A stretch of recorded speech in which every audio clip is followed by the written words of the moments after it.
all have those moments. You know the ones. When you come home from work absolutely shattered and you have the decision ahead of you. Make exercise happen or don't. And it's not always tiredness. Sometimes it's bad weather or family stuff or work stuff. But there is almost always a moment of decision. And a lot of the time, it's simply your brain trying to keep you comfortable. There's no genuine reason not to exercise, but it feels like it at the time. This video is all about taking that moment of decision and giving you all of the tools that you need to eventually remove the decision altogether. You'll just make it happen. Here's the thing, life's hard. And it can be unpredictable, and it can throw curveballs at you, and it can knock you off of your game. So what this video is for is to give you the tools to make the right decisions in the right situations. What the video is not for is to make you feel guilty if you don't train for a legitimate reason like an emergency or an injury. These tools that we're going to give you in this video are designed to move you towards the going to train instead of not going to train when there's no real reason not to, other than the urge to stay comfortable. And the way I'm going to break it down is I'm going to break it down into some immediate things that you can implement into your life to make you far more likely to get out there and train, to make you proud of yourself when you come in and you have that sliding doors moment, but you make the decision that gets you out of the door. And let's start with the first immediate term tool that I'm going to use on Mary straight away, totally appropriate for this moment. Now Mary. Yes. How's it going? Great, thanks. Good. How are you feeling today? What's the day? Let's talk about that first. What day is it? It's Sunday. And what time is it? 5:30. So we're going to implement one of our rules, one of our tricks to get you out the door, right? Yeah, I haven't done my run yet today, and I need to get it done, but I'm feeling in the chill mode. So what are you going to do? What tip are you going to use, the motivational tool to get you out the door? I'm going to use the 5-second rule. Ooh, what's that?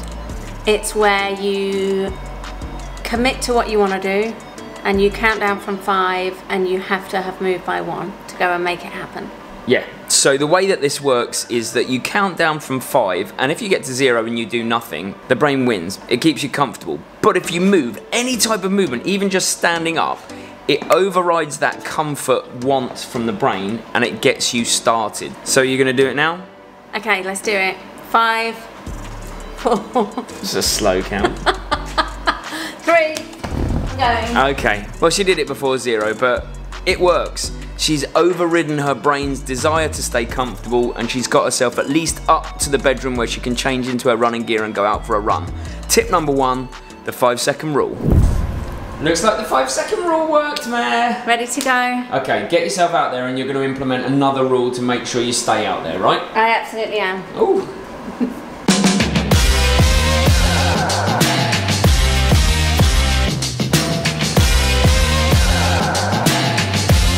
So I made it out of the door, but I'm still not sure I'm feeling it.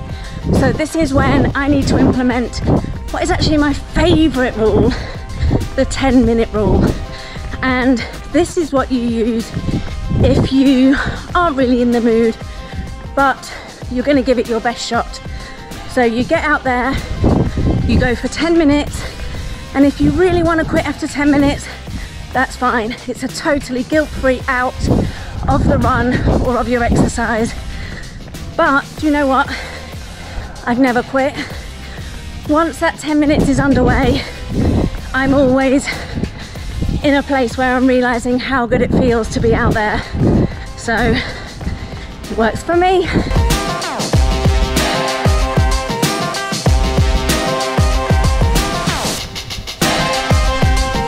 There we go, I just hit 10 minutes. And sure enough, I'm just in the groove. So sometimes at the beginning of a run, you really don't feel it, and you can feel really stiff and clunky for first 5, 6, 7, 8 minutes, but I always find by the time you get to 10, you are good and you're in a rhythm. But when going out for a run feels like a big mission, knowing that you have permission to quit after 10 minutes can help you get out of the door. And then once you're at the 10 minutes, hopefully, like me, you'll want to keep going. And the final immediate term tool is probably not one that you were expecting, but it is one that I think is important to have in your toolkit for motivation, and that's the ability to play a joker, because there are times when you need the mental rest. You might not have a legitimate reason to not exercise, but you still don't want to. So what I tend to do is allow myself one joker per fortnight that I can metaphorically play if I really don't want to do a session, if I really don't feel it, if I want the extra rest. I can play that joker. And the key to the joker is, like the 10-minute rule, it's completely guilt-free. If you play it, think about it no more guilt. What you've got to watch out for when you play the joker is that you're not playing more than one per fortnight. If you're playing more than one per fortnight, if you're trying to play a joker on every session, then something probably needs looking at. Probably the training is too hard, or you're overtraining, or something's not right to make you want to miss more than one session. And you know what? If you don't use it, it makes you feel really good as well. So it's a win-win. Now it's time to move away from the immediate and start to look at lifestyle approaches, the way that we approach our life that will give us the best chance of getting ourselves out of the door when we don't want to and when we do want to. And the first tip I'm going to give you is writing an implementation intention. Now, implementation intentions are simple. What they are is a writing down somewhere that you're going to do what you say you're going to do. And the evidence says that even by writing down your weekly training, or even just the day that you're going to train and what you're going to do, you're 90% more likely to achieve that training. If you look at my training peaks, for example, it's got my training in there for the week, and I'm much more likely to achieve that when I know what I'm supposed to be doing on what day and it's there. If it was left completely blank, I might have a harder time fulfilling that commitment because it's not written there in black and white, and I've written that. But just as simply, you could write your training down in a diary, you could write it down on a piece of paper and stick it on the fridge. It doesn't matter where you do it, it's the doing it that's the important thing. So an implementation intention is 90% more likely to get you out the door. And very closely linked to that is a performance tracker of some kind, or even just a tracker. Now, it could be a calendar where you just tick off the workouts that you've done, or it could be on Training Peaks where it turns the workouts green once you've done them. It doesn't matter what you use, but there is really not much more motivating than seeing consistent training come to fruition. A tick is very motivating, and the more green ticks you see, the more motivated you are to see more green ticks, and it's like a self-perpetuating cycle of green ticks. And what happens when you don't get a green tick? You get a red cross or whatever? No problem, just don't miss 2 sessions in a row. There are always sessions you're going to miss. That's the nature of life. Another powerful motivational tool is something that we call process goals, which is really just having races in the pipeline. So it could be your biggest race of the season, it could be a smaller race to get you to your biggest race of the season, but for me, what I find is to keep myself honest and to keep myself working hard, I've got to have a few things in the pipeline that are written down that I've signed up for, because there's not much more motivating than paying money for something. It does keep you accountable. But either way, having something to train towards, having a reason for the training, is quite a powerful motivational tool in itself. And it doesn't have to be a race with a performance goal. It doesn't have to be, I want to run a marathon in this time, or I want to run this distance. It could literally be, I want to run with a friend on this day. That bit doesn't matter, but it's a process goal for a reason. It keeps you attached to the process. Now, the last 2 tips I'm going to give you are much more wide scale. They are much more lifestyle based, and they're about habit and they're about willpower. And we'll start with habit. Now, a dictionary definition of habit is a long, loose garment worn by a member of a religious order. That's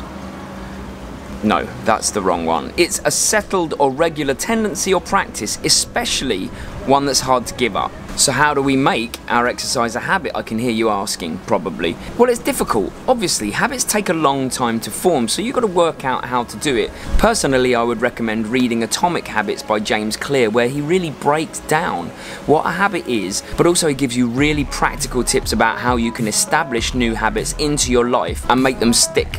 And also he gives you practical tips on how to get rid of bad habits as well. But in essence, habits are things that you repeatedly do, and that's what we want from you. So I would suggest, to start with, you do the same types of sessions on the same days every week.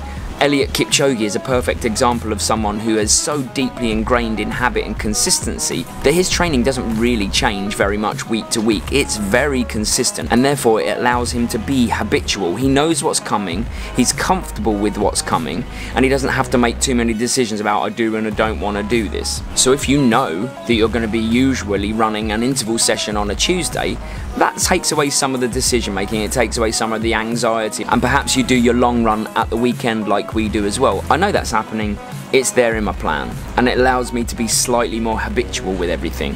And finally, let's talk willpower, because you've probably experienced it like I have. My willpower is not the same at every point of every day.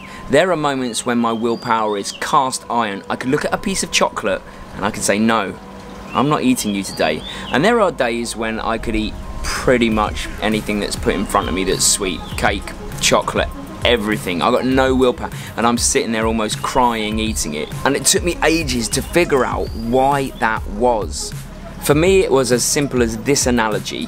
You have a battery of willpower per day, and it kind of charges up overnight. And if you start your day without having to make too many hard decisions, like me, I wear the same things every day to work because that's my work clothes. I have the same breakfast. I'm not thinking about things, so I'm not using any of that willpower battery. But spin that on its head, and I've had to make a decision about what I'm wearing, or I've had to make a decision about where I'm going for breakfast or what I'm eating for breakfast. I'm using some of that willpower battery. By the end of the day, that's when I find it harder to get out. Not impossible, but I find it harder because I've made too many willpower decisions through the day that by the time it comes to exercise, if it's 6 or 7 o'clock, for me, if one of my first decisions is to exercise, then that's okay because I've got a full battery of willpower. I can make the decision to get out there. So a lot of the time I will get up and I'll at least do something in the morning because I know that it's good for me and I know that I've got a full tank of willpower to go. That's it.